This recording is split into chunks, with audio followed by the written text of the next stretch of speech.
Oh Pai, nós te adoramos na beleza da tua santidade, porque o Senhor é bom, o Senhor é perfeito. Ah Pai, o Senhor é aquele que morreu numa cruz do Calvário, levando os meus pecados. Pai, mas ao terceiro dia o Senhor ressuscitou e hoje vive. Por isso nós podemos te adorar, por isso nós podemos engrandecer o teu nome, por isso nós podemos dizer o quanto o Senhor é santo, o quanto o Senhor é bom. Nós te agradecemos, Senhor, porque a tua presença ela é real neste lugar. Pai, o Senhor é aquele no qual nós estamos aqui. O Senhor é o motivo de estarmos aqui nessa noite. Pai, porque se não fosse pela tua presença, isso não passaria de mais uma reunião qualquer. Mas o nosso convidado de honra, aquele que vive e reina para todo sempre, aquele que é dono, Pai, dos céus e da terra, aquele, Pai, que tem o nome exaltado acima de todo nome, está aqui, e nós podemos te sentir, Senhor. Por isso nós adoramos o Senhor e te agradecemos. Fica conosco, Espírito Santo. Oh Pai, que neste momento que nós iremos, Pai, meditar na tua palavra, Pai, que possa ser somente a sua voz ouvida neste lugar. Que não venha ser eu a falar, mas o Senhor, Pai. Que não venha ser a minha vontade, mas a sua, Deus. Pai, que não venha ser, Deus, aquilo que eu penso, mas aquilo que o Senhor quer de nós. Em nome de Jesus, fala conosco. Encontres, Pai, corações desejosos pela tua presença. Encontre, Senhor, corações, Pai, que anseiam, Pai, por ti, Pai. Encontre, Pai, em nome de Jesus. Em nome de Jesus. Graça e paz, queridos. Como é que vocês estão?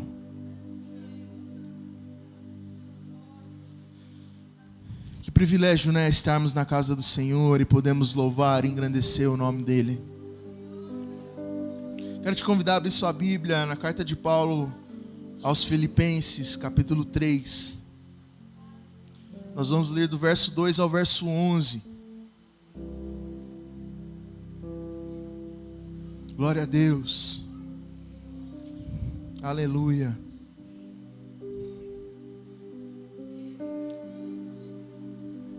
Carta de Paulo aos Filipenses, capítulo 3. Vamos ler do 2 ao 11.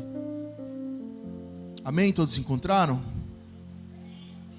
Glória a Deus. Diz assim então a palavra do Senhor: acautelai-vos dos cães, acautelai-vos dos maus obreiros, acautelai-vos da falsa circuncisão, porque nós é que somos a circuncisão, nós que adoramos a Deus em espírito e nos gloriamos em Cristo Jesus e não confiamos na carne.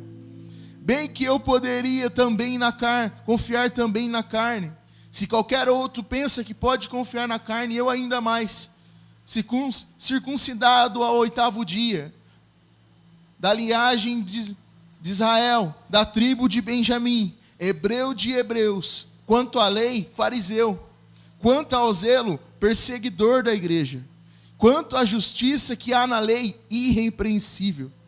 Mas o que para mim era lucro, isso considerei perda por causa de Cristo.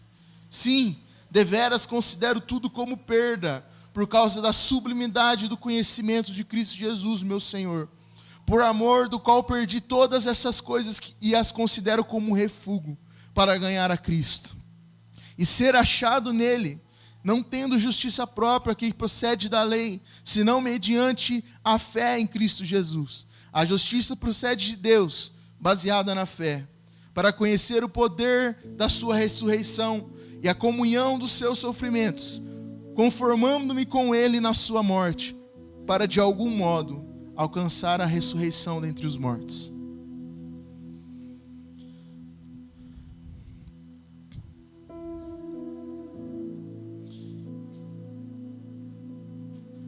Nos dias de hoje é muito difícil a gente falar de valor. Nos dias de hoje, nesses dias que nós vivemos, essa nossa geração, nós vemos cada vez mais aquilo que um dia teve valor se tornando nada. Nós vemos hoje uma banalização do valor, aonde jovens, adolescentes, moças e moços não dão mais valor sequer em algo tão especial quanto se guardar esperando o seu marido, a sua esposa. Hoje valor, ser uma pessoa valorosa, se tornou estranho à vista dos outros. Ser uma pessoa que conserva valores, isso não tem nada a ver com política, queridos. Pelo contrário, a política veio para estragar isso também. Mas ser uma pessoa que conserva valores se tornou ser estranho no meio de muitos. É ir na contramão do sistema. É ir na contramão de tudo aquilo que nós vivemos no mundo que nós estamos inseridos. E pior, muitas vezes é ir na contramão até mesmo de tantas pessoas por aí que se dizem cristãs. Porque hoje até o valor cristão perdeu o seu sentido. Nós vemos aí nas redes sociais e nas televisões e nas grandes mídias tantos homens e mulheres que dizem ser de Jesus, mas pregam algo que Jesus não pregou. Nós vemos tantas pessoas que estão banalizando o Evangelho, fazendo com que o Evangelho sirva ao homem e às vontades dele.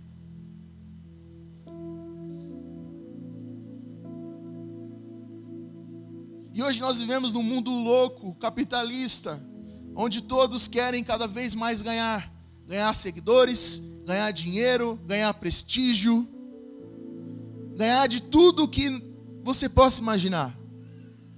Custe o que custar.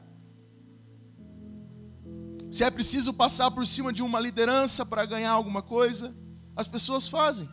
Se é preciso passar por cima das autoridades para ganhar uma vantagem, as pessoas fazem. É o tal do jeitinho brasileiro que, por má sorte, talvez nós ganhamos esse rótulo, jeitinho brasileiro. Onde o brasileiro é conhecido no mundo inteiro, que ele tem um jeitinho para tudo, a fim de que ele possa ganhar. Mas aí eu vejo essa carta de Paulo, e aqui nesse contexto em que nós lemos não é diferente.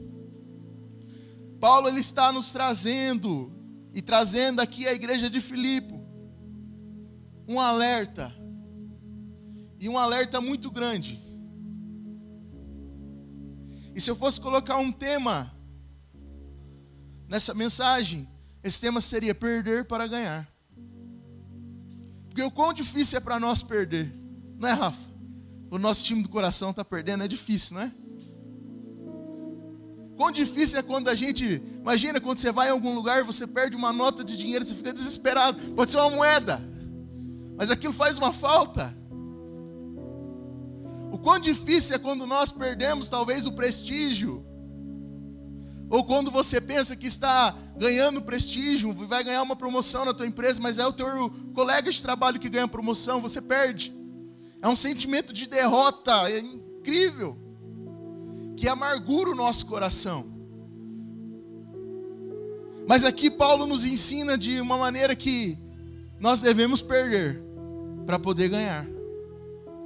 Isso é interessante, ele começa dizendo: acautelai-vos dos cães, acautelai-vos dos maus obreiros, acautelai-vos da falsa circuncisão. Nesse contexto, queridos, havia uma parte do povo judeu que queria que o cristianismo nessa época se tornasse um braço do judaísmo e uma seita judaica. E eles pregavam que o sacrifício de Jesus na cruz não era suficiente, que só Jesus ter morrido lá, vencido a morte ao terceiro dia, isso não dava salvação a ninguém. Então esse braço do judaísmo dizia então que para o cristão poder ser salvo, a exemplo de todos os judeus, homens, ele precisava ser circuncidado. Porque o sacrifício do Senhor na cruz não foi completo. Então por isso o homem também precisava se sacrificar. Isso me mostra claramente que Paulo está dizendo para nós: cuidado com a religiosidade. E hoje nós vivemos muito isso, queridos. Tem muita gente dizendo: olha, para você ser salvo, você tem que ser da minha igreja. Para você ser salvo, você tem que fazer só isso. Para você ser salvo, você tem que vir aqui e dar tantos de ofertas, senão você não é salvo. Tem muita gente por aí pregando uma salvação que ela é inexistente, uma falsa circuncisão. E é isso que Paulo está dizendo para nós. Ele diz: cuidado com a religiosidade.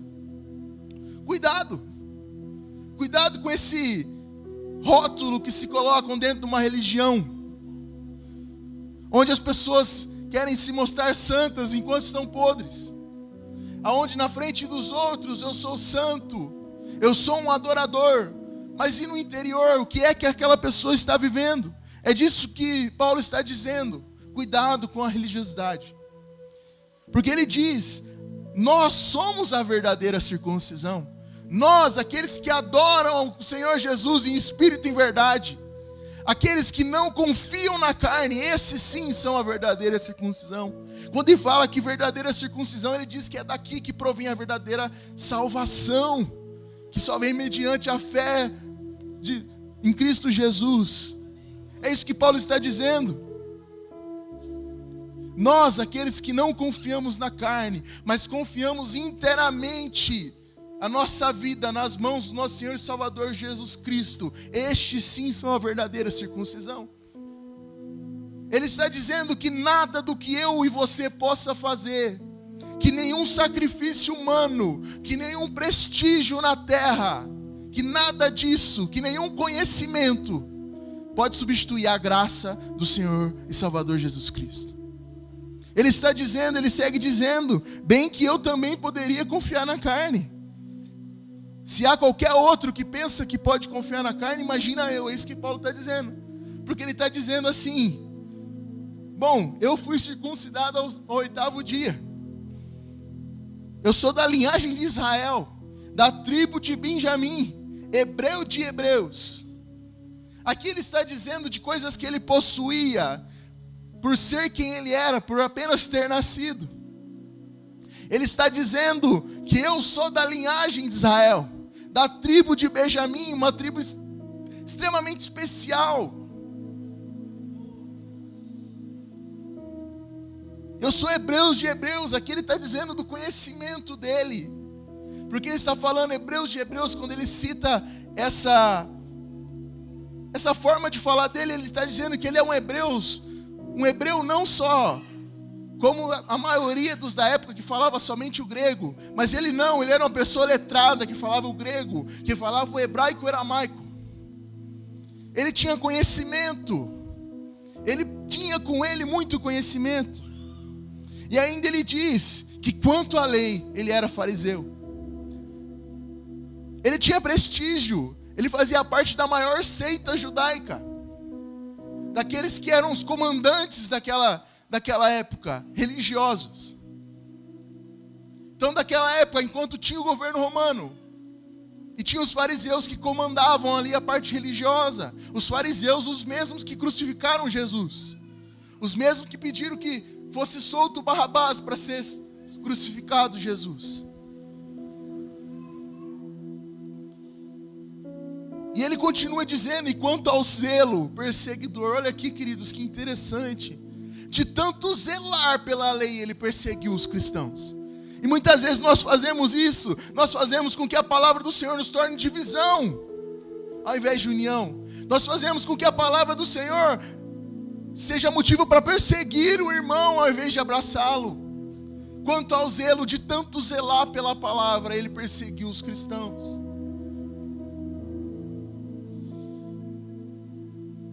E quanto à justiça que há na lei, irrepreensível. Paulo era uma pessoa que seguia tudo quanto a lei mandava.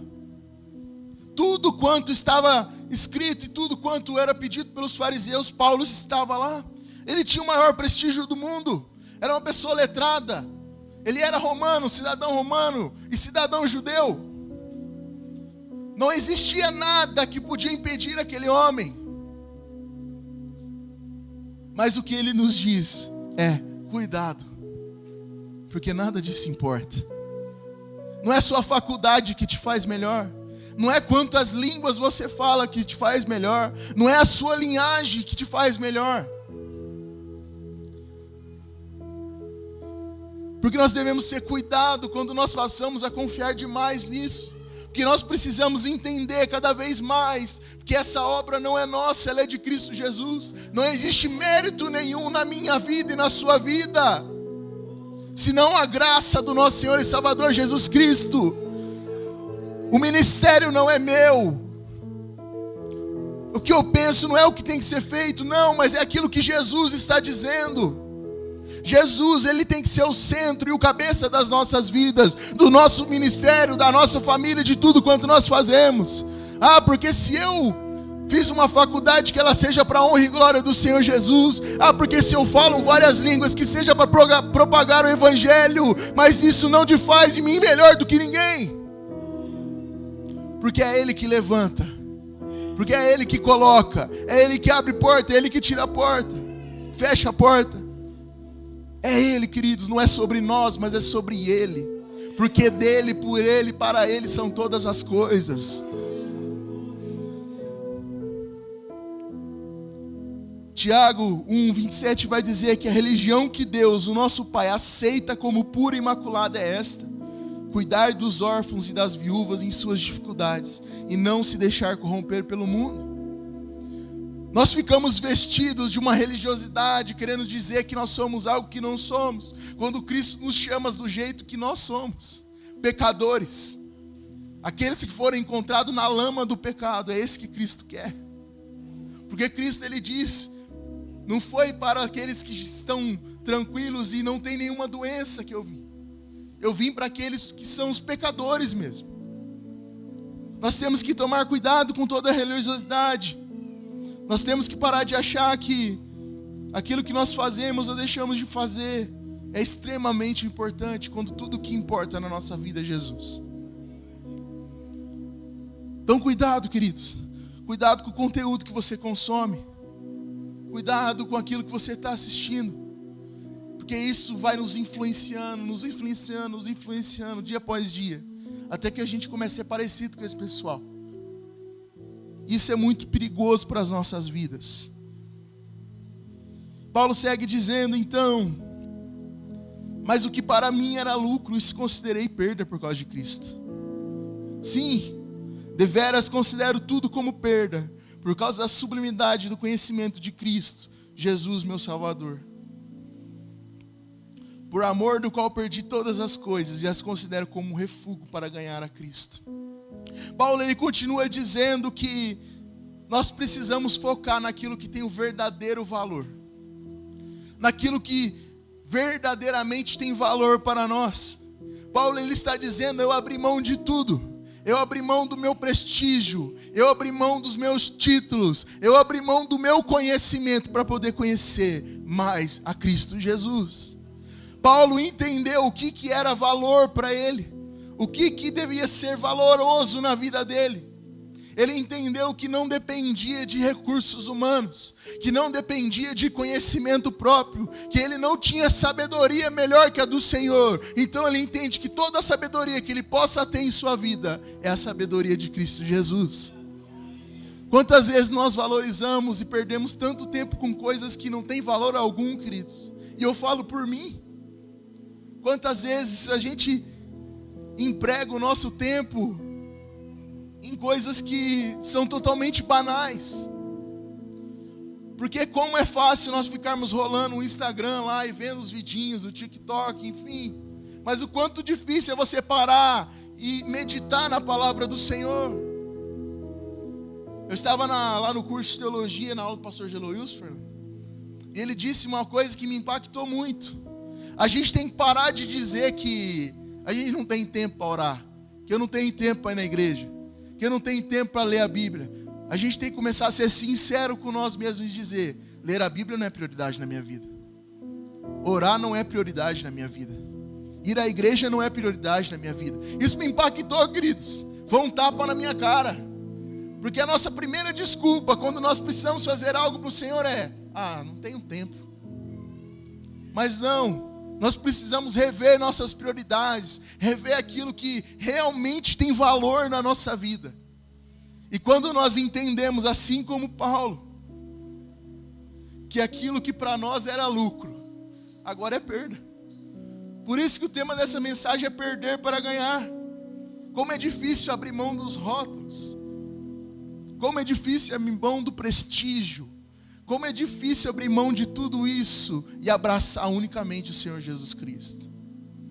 Paulo está dizendo que ele quer ganhar a Cristo e ser achado nele, não tendo nenhuma justiça própria que procede da lei, senão mediante a fé, porque a fé procede de Deus. Queridos, nós precisamos passar a dar valor naquilo que realmente tem valor. E Deus tem falado muito forte isso comigo. Eu tenho passado momentos muito difíceis. Sabe aquele momento que parece que tudo quebra? É o que eu estou passando agora. Vai quebrando o carro, vai quebrando. Mas eu quero cada vez mais crer, assim como Paulo, que a graça do Senhor é suficiente na minha vida. Isso é dar valor no que tem valor. Porque, queridos, nada do que alguém fez por você vai substituir. Eu duvido que tenha alguém que vá subir numa cruz, morrer no meu e no seu lugar. Só Cristo Jesus. Ele é o varão valoroso da nossa vida. Ele é o nosso começo, o nosso meio, o nosso fim. Nós viemos dele, nós vivemos para ele e nós queremos nos encontrar com ele. Dê valor no que realmente tem valor, queridos. Quantas vezes nós nos perdemos na correria da vida para querer ganhar tanta coisa e juntar tanta coisa, e a gente acaba perdendo o que é mais importante, como diz lá em Marcos 8. Do que adianta a pessoa ganhar o mundo inteiro e perder a sua alma? O que daria uma pessoa em troca de sua alma? E a segunda carta de Pedro vai dizer que cresçam, porém, na graça e no conhecimento do nosso Senhor Jesus Cristo. Não existe conhecimento mais valioso do que o conhecimento de Cristo. Isso não tem muito a ver com teologia. É claro que teologia é muito bom e eu sou incentivador das pessoas estudar teologia. Mas crescer na graça e no conhecimento é se tornar próximo do Senhor. É ser amigo dEle. É ser íntimo dEle. De saber escutar a sua voz e Ele falar contigo, e você deleitar-se nele e dizer: Senhor, eu não consigo mais, e você poder receber um abraço do Senhor lá no quarto secreto. Por isso que Pedro diz: cresçam na graça e no conhecimento. É esse conhecimento que nós precisamos dar valor. É esse conhecimento. E por último,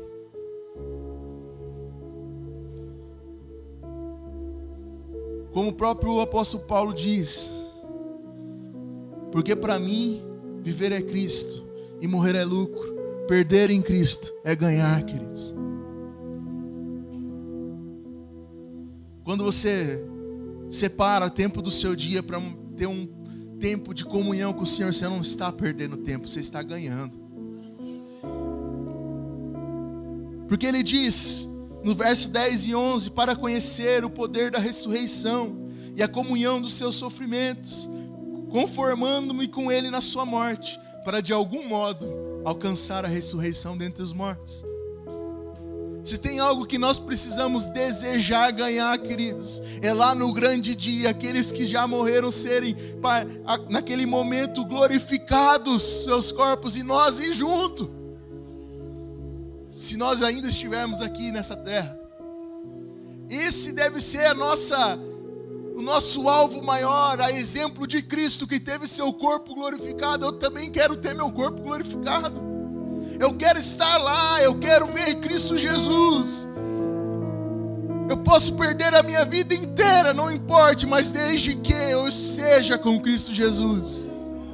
Porque não existe nenhum sofrimento, nenhum prestígio, nada maior do que a presença do Senhor em nossas vidas.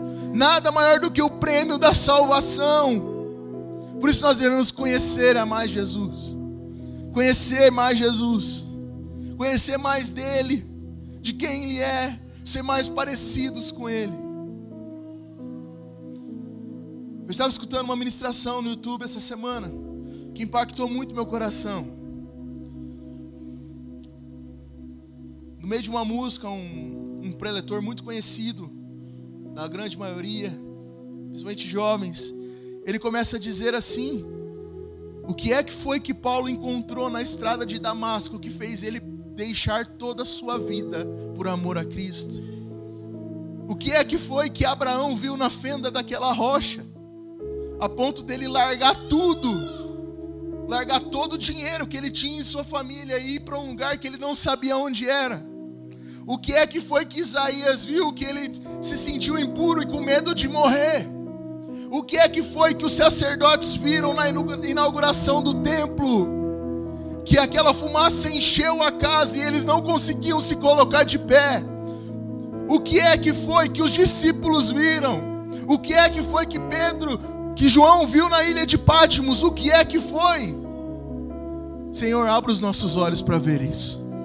Se coloque de pé.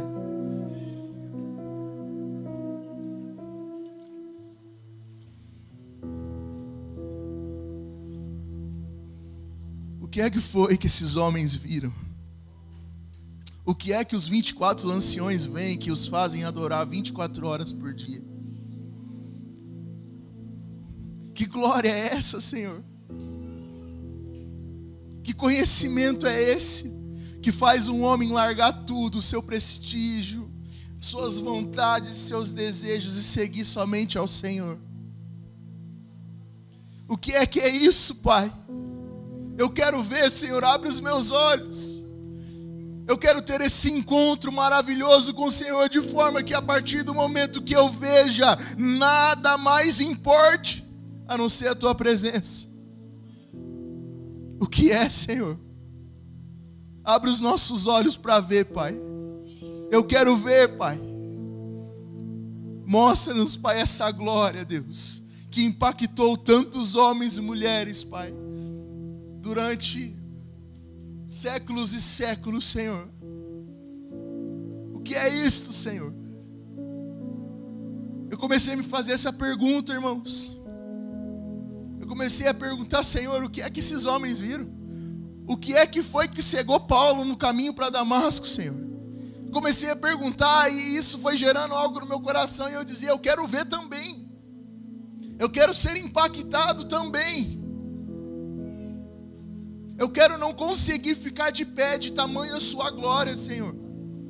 Por isso, Senhor, se precisar perder, eu perco, mas eu quero ganhar a Ti, Senhor. É só isso que eu quero.